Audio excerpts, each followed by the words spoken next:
The Huskies are halfway through the season. It's a mid-season review. You are Locked On Huskies, your daily podcast on the Washington Huskies. Part of the Locked On Podcast Network, your team every day.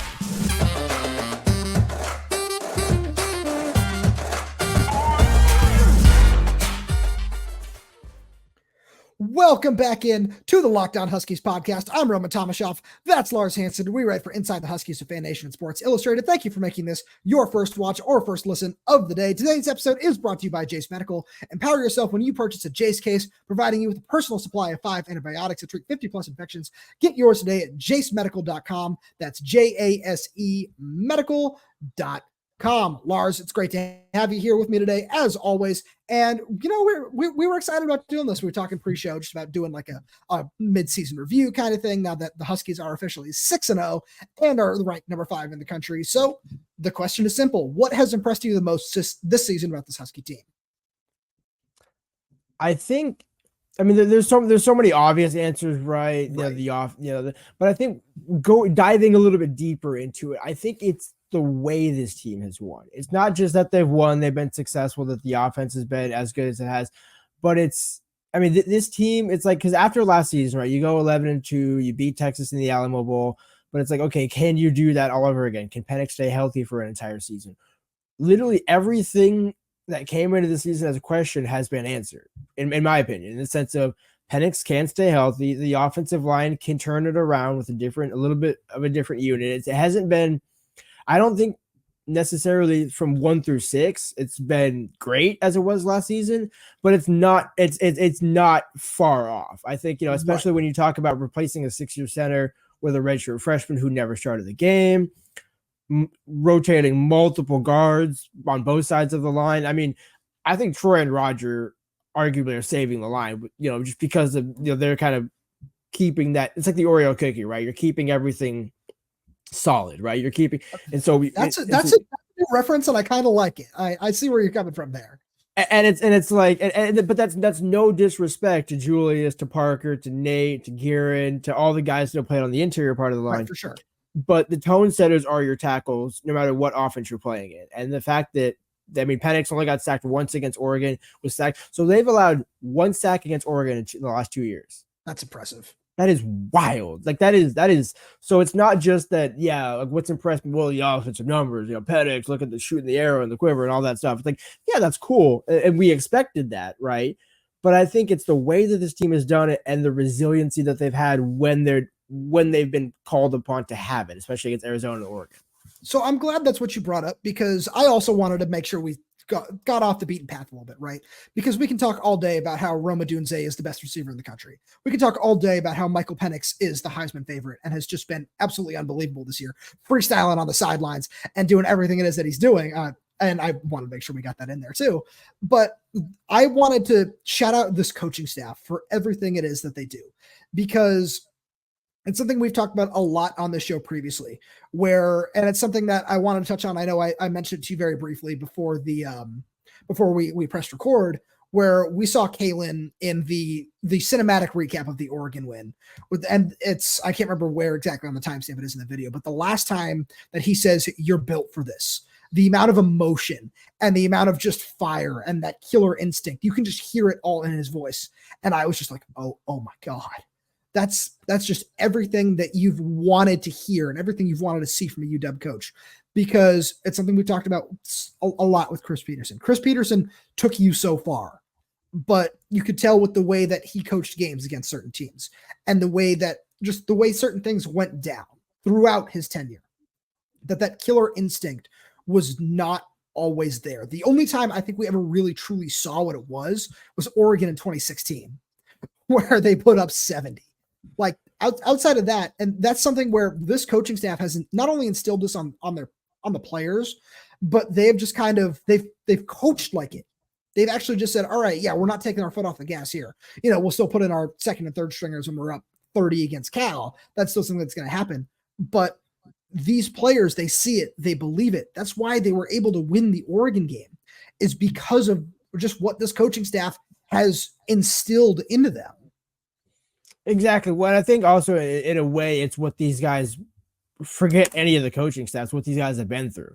I mean, if you're talking about certain guys, especially guys that came in 2020, like Rome and Jalen, where it's like these guys have been through so much. I remember talking with Zion Tupuola-Fatui before the Oregon game, where it's like, last season was my first win against Oregon. We had 2018, 19, didn't play him in 20, 21. There's just so much that these guys have gone through. It's like there's a reason they all stayed initially when they believed, okay, you know what, these guys are actually cool. And a lot of them, it actually even took midway through the season last year to be like, okay, well, I knew these guys were going to fall camp, but like now we're actually winning. Now we're showing it. Now we're proving it. And even though you had the loss to UCLA and Arizona State, it's like, yeah, but those are understandable, right? You're going to have some hiccups in your first year. Those hiccups haven't been there this year. Right. I mean, even with the injuries, right? They've had injuries, and they still didn't lose to Arizona. They still didn't have the trap game against against California.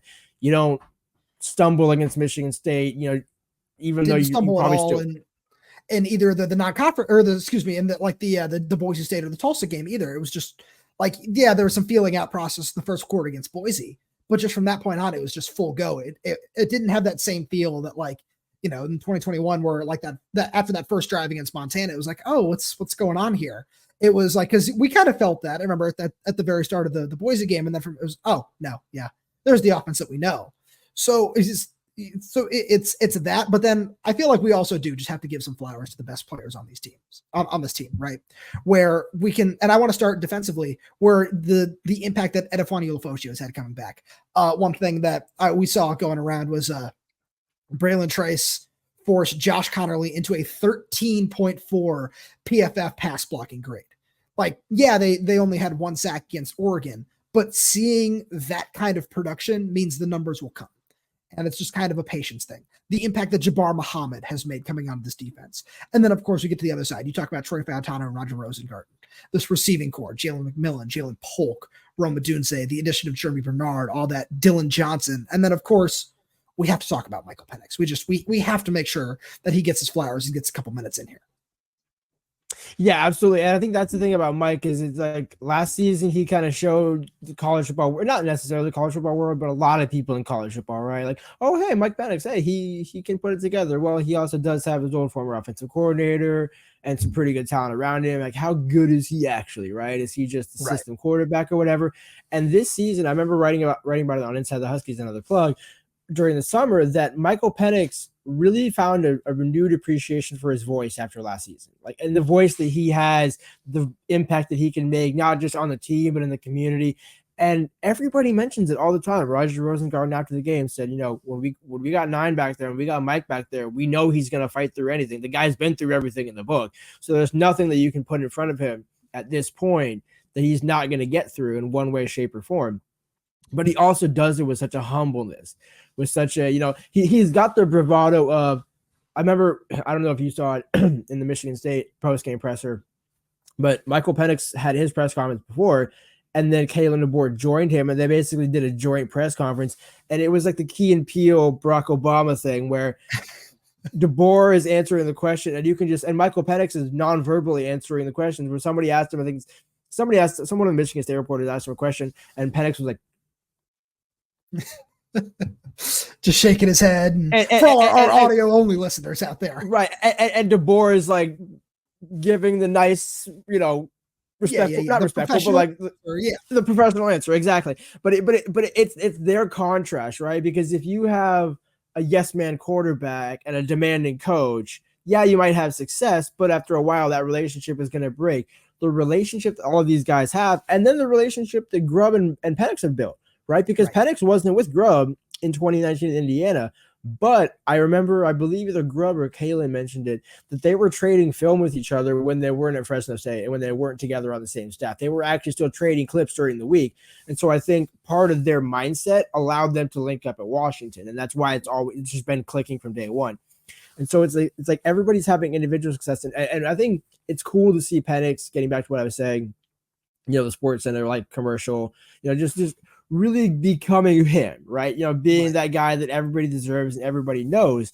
And it's like, it couldn't happen to a better kid and a better person.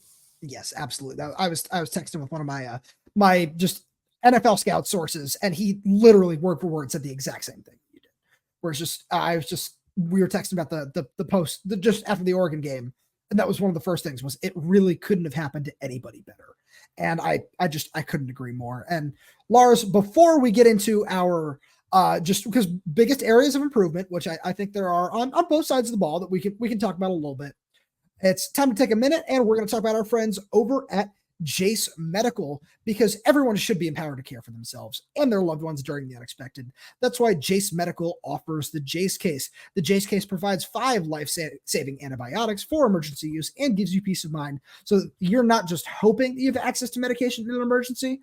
Jace Medical makes sure you have that medication in hand. Jace Medical is simple. They handle everything from the online evaluation to licensed pharmacy medication delivery and ongoing consultation and care. Don't get caught unprepared. Get $20 off on these life-saving antibiotics today from Jace Medical by using our code LOCKEDON at checkout on jacemedical.com. That's JASE medical.com. And also, we have our friends over at FanDuel today, and it's fun, when we get to talk about, especially Michael Penix being the Heisman favorite, which is, as we said, just he's so well deserving, and it's so great to just kind of see him on every sports book, just kind of have that huge lead. The Huskies, Lars, remind me, they opened as pretty huge favorites against Arizona State.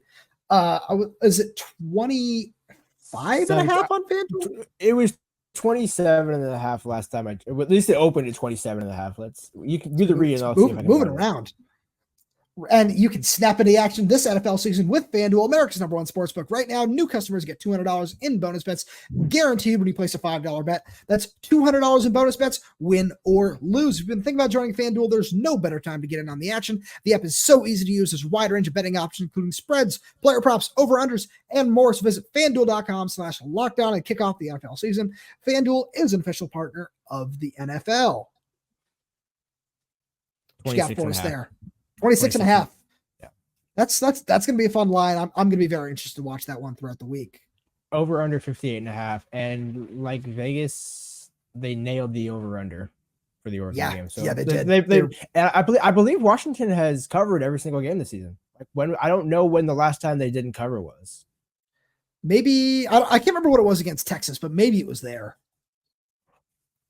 So now it's time to move on to the biggest areas of improvement. And Lars, you want to kick us off here? Boy, how do I want to phrase this? Because there's a couple of ways we can take this, right? And we'll take it multiple ways either way.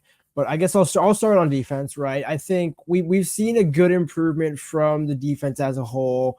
But I think the one area where, so they got Jabbar Muhammad from Oklahoma State in the transfer portal. But the reason they did that was because what the returning talent was not going to cut it in terms of if that's what you're rolling with, right? Not that Thaddeus Dixon and Elijah Jackson haven't shown well. I mean, this is his first full season being healthy, right? And Thaddeus is his first year in the program after coming from Long Beach City College as a JUCO. So it's like, yes, these guys have game experience, but neither of them have been starters. Mish Powell was the only returning starter, but it's like, okay, well, he's actually been fantastic as a Husky. That is just the perfect position for him. Exactly. And so I think, and I remember, and again, not to keep lagging, but wrote about on this how the Huskies making that move, the moving Dom to safety, moving Mish to Husky / the nickel position in Washington's defense, which actually Joshua Laird called it a star. So a few. So star is it depends. It's terminology here because like Nick Saban calls it the star in Alabama. Like that's what Minka Fitzpatrick played when he was there, and that's probably what Josh's high school terminology is for it too. It's the same exact thing. Yeah, that they just call it the Husky here because that's fun and dogs. And it fits, right? It's exactly. Perfect. But and not to be that guy, but if you play that position, you have to be a dog. So it's fair to say that Mish Powell was a dog because he had multiple perfectly timed hits right as the catch was being made. And it's like those. And here's the thing. The reason why I'm highlighting Mish Powell is because we saw at times Elijah and Thaddeus didn't make those plays. Yep. And guys and Javion Green, who played as a true freshman last year because they had a plethora of injuries, like 1 through 5, basically. Julius Erving was playing it with one arm at one point. So certainly from a health perspective, you've been better this season, but having Mish and all these guys in their perfect positions has allowed the defense to be good, right? Fair to good. But I think if you take out Jabbar Muhammad from this defense, Mish Powell is probably still good, but he's not excelling as best as he can because of what he's being asked to do, right? He's a good quarterback. I'm not that's not a discredit to Mish, but having him as a boundary corner or as a far side corner, he's good, but I think he's the best fit. It's a disservice to him in a sense. Exactly. And so bringing in Jabbar, lockdown corner, even though he's only 5'10", I believe, right, 5'11", 5'10", somewhere in that range. Yeah. But he plays like he's 6'2". He plays like me, just a little bit shorter. That's why you're having fair success to good success. But we saw, again, the touchdown to Troy Franklin was against Thaddeus Dixon. Dom was quote unquote late coming over in coverage, but because the reason why he was late was because the cornerback didn't get any form of impact or delay on the receiver. If you put him off even just a little bit, just second and a half, make him fight through, because Dom did his job. And so and again, we're not trying to take unfair shots at kids, right? But it's like, where can they make improvements? Having those guys get better, right? Can those guys take that next step in the final 6 games of the season? Because Elijah had a pretty good game, right? I actually think he had a pretty good game. He had the third down breakup, right? He had one in the end zone too. Right. So he's making plays, and certainly, the criticism that he was getting early in the season was not as warranted as it is now. But not that I'm saying it's warranted now, but I'm saying he's proven that criticism wrong. He's still got a little ways to go, but I think he's making those marginal improvements. The problem is when you don't have him in, and sometimes you're going to give up certain plays to certain teams, right? Kind of like USC and Oregon, you're going to give up. You're not going to lock down guys forever. Right. Oregon had the best secondary in the country. Air quotes. And we had 200-yard receivers. So again, right. It's a matter of, okay, did you allow 500 yards? No, you allowed 300 to Washington. So it's like, okay, you did good, but yet it wasn't good enough. So I think kind of Washington, where it's like, this defense has been good enough, but against USC, against Oregon again in the Pac-12 championship, against Oregon State, gotta give flowers to Jonathan against Smith. Utah too, if Cam Rising comes back, that's another one. And right. Just kind of going off that, you also want to see more of a push up front, right? Where I mentioned Braylon Trice just kind of absolutely working Josh Connolly. I know you mentioned it on the other show, and I pointed out to you in the press box. I watched it live, and then I just told you, I said, turn to the TV and watch what's about to happen between Josh Connolly and Braylon Trice, because he just basically backed him up into Bo Nix, where you're seeing that push on the edge, and you're seeing Zion Tupuola-Fetui get into the backfield just as soon as possible. And sometimes he's kind of like sacrificing run lanes and kind of giving up just kind of a lane for Bo Nix to step up in the pocket is what we saw.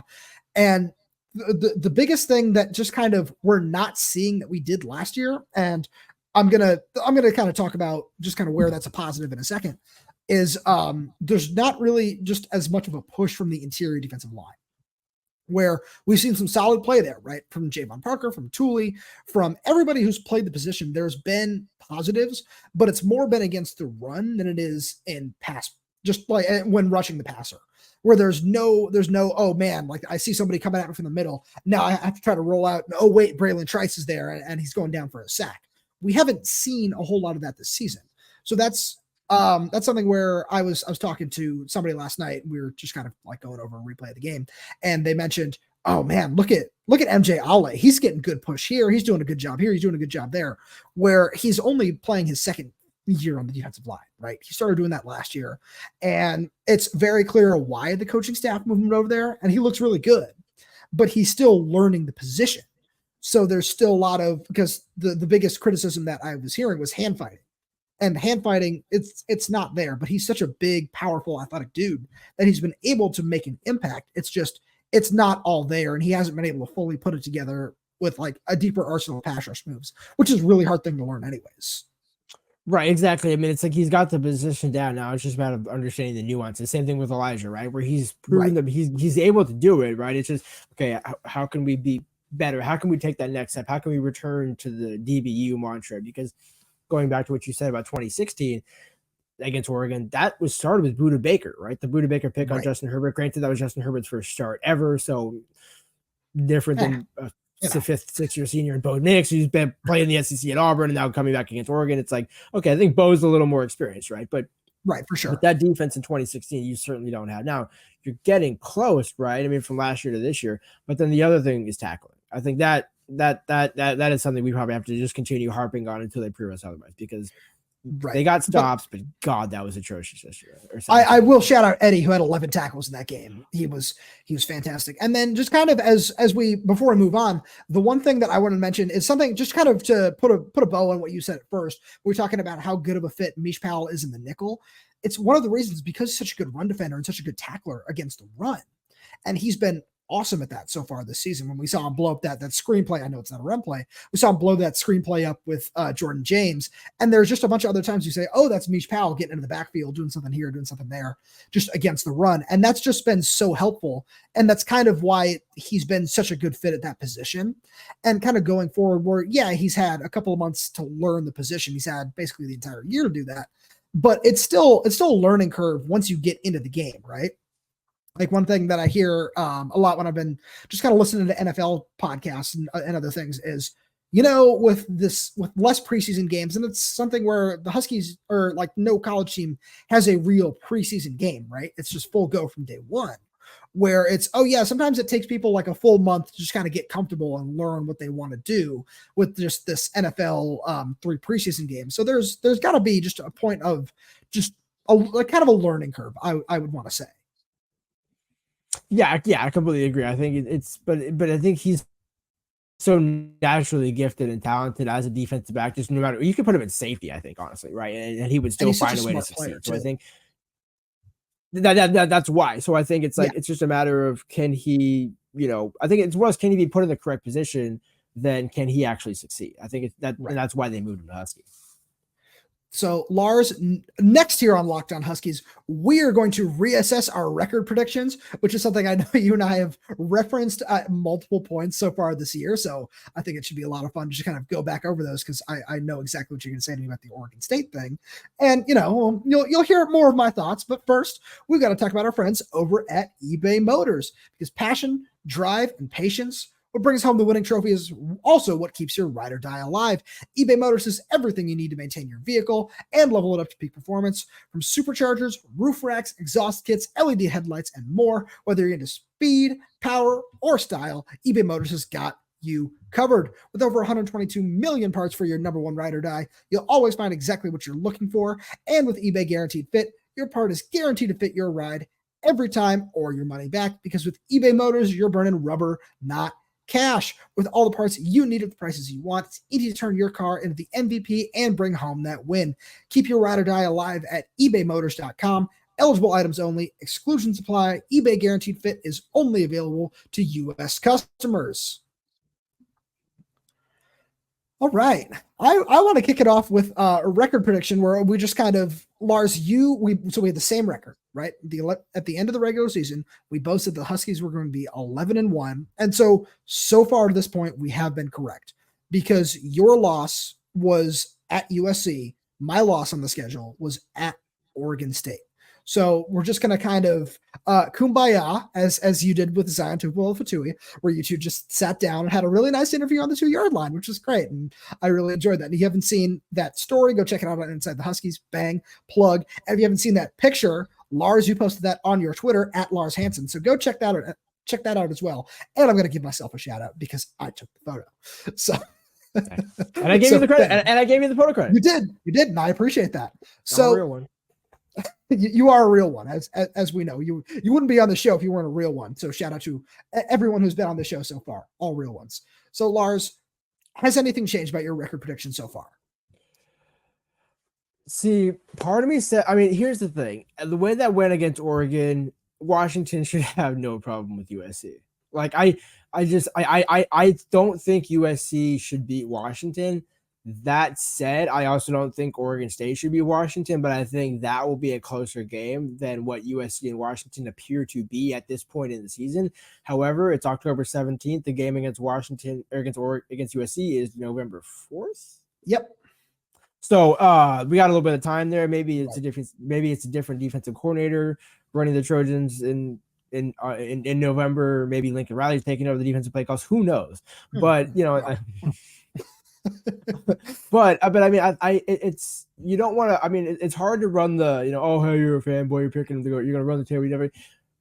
I just don't. I think they're certainly better than Oregon State. I don't question that. However, Oregon State's toughness is almost similar to Cal, right? Where I think that those two kind of have always been tough games for Washington, almost in a way similar to Stanford, where it's like sometimes they've been a little closer than they probably should have been. The USC game, I think for me, it's almost like seeing it go the reverse of Oregon, right? Where USC wins on a late kick instead of loses on a late kick. So like, I don't by any means think it's going to be a blowout. I just more or less think like it still sets up for Washington as a one loss. And here's the thing: USC and Oregon play each other, so somebody's going to have two losses there. So if Oregon loses and USC wins, and then loses and then beats Washington. Either they would all be evens out, right. Exactly. So you're saying, so you're holding true, and you're saying that you still think that USC can win that game, or they will win that game. I will, but again, as I'm saying that, I certainly I'm not saying it's going to be like a blowout or the Washington's going to stumble. Right. I think it's more you're going to have another instant classic game, and it might come out slightly differently. And by the way, against Oregon, it could have come out 7 different ways on Sunday. So Absolutely. It's not to say that. And also, Washington could have won by 3 touchdowns. All those are in play. So like Notre Dame beat USC by what? 4 touchdowns, 3 touchdowns, somewhere there. Right? I think it was 48-20 was the final score there. Right. So I'm not going to math, but I think that's 28 points. That's 4 touchdowns. Yeah. Okay. Boom. Nailed it. So, I don't think it'll be like that. Right. And if it does, by the way, if that game goes that way, Washington wins that way. So I think I would have Washington winning, but I just think they will have one loss, but they'll still make the playoff, beat USC in the Pac-12 championship game, get in as the 3 or 4 seed because Ohio State and Michigan have to play each other. So that everything's going to sort itself out. Don't forget they both have to play Penn State, which is right. And so there will be a 1-loss or no loss Pac-12 team in the college football playoff this year. That's just almost a formality at this point. It's just a matter of who is going to be the team. So I like that because I'm also holding true, and I still think that Oregon State can beat Washington. And Spencer McLaughlin and I, we had a conversation about that on as we record this today on the Tuesday episode of Locked On Pac-12. So check that out as well. And one of the things that we kind of talked about is that what the key to that game is going to be, and we'll talk about that obviously way more as we get to that game. But the biggest key to the game is, can Washington defend the run? Because Oregon State has a really good offensive line, and Damian Martinez, that whole rushing attack is awesome, right? So that's going to be tough. Playing on the road in Corvallis is going to be really tough. And the one thing that where Washington can still win that game, don't get me wrong, I'm not just chalking this up as a loss, where it's just like, it's really hard to see any team go 12-0. So you kind of want to just find a way where it's like, yeah, I can see this kind of being the reason why, where, to Lars, as you said, like just saying, oh, they're going to go 12-0, that makes you a fanboy. Or no, that's not our job. But you can just see it with this team. You can see that possibility, but you also just can't really always expect that because it's football, right? It's college football. Weird things happen. It's the Pac-12. Weirder things happen because it's the Pac-12. So you kind of want to just kind of leave a little bit of wiggle room in there where where one loss is not criminal, right? One loss doesn't really change the outcome unless there are some weird tiebreakers and somehow there are 4 teams that end up with 1 loss, which probably won't happen. So I'm going to hold true to that mainly because of the matchups between Oregon State's rushing attack and Washington's run defense, where it was kind of put on display against the Ducks this past weekend, right? So that's kind of where my thought process is there. And being on the road, it's going to be tough, that whole schedule. Because let's run through the rest of the schedule really fast. The Huskies this weekend have Arizona State at home. Then they go on the road to play Stanford in the library, just kind of the energy vampire, if you will. Then they go on the road to USC, come home to play Utah, which is not going to be an easy game. And then they go to Oregon State and then come home to play Washington State in the Apple Cup before a potential Pac-12 title game.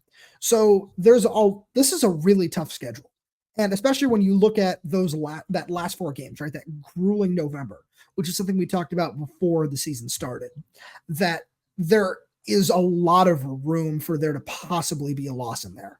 And when you just kind of look at where this Oregon State team is right now, and it's a point I made to you before the season, there is still a possibility that this could be a top 10 team by the time that game rolls around. So that's something that you can't rule out either, which just kind of would make it even less of an offense if that happens. Right. And I think that was my caveat before this. I don't think I said it, but it was one of those where it's like, well, hang on. I guess I didn't view Oregon State as a top 10, top 15 team. I thought they were good, right? But it's more or less like maybe you'll have like 1 or 2 losses, kind of like UCLA, right? Where you're top 25, but you're still a certain margin down, a certain margin away. But I think to your point, what allowed Washington to have success on Saturday against Oregon at certain times, they knew Oregon was going to run the ball, and they sold out to stop the run, and they succeeded on those certain plays. I mean, the third down run on, I believe, third and 3, right?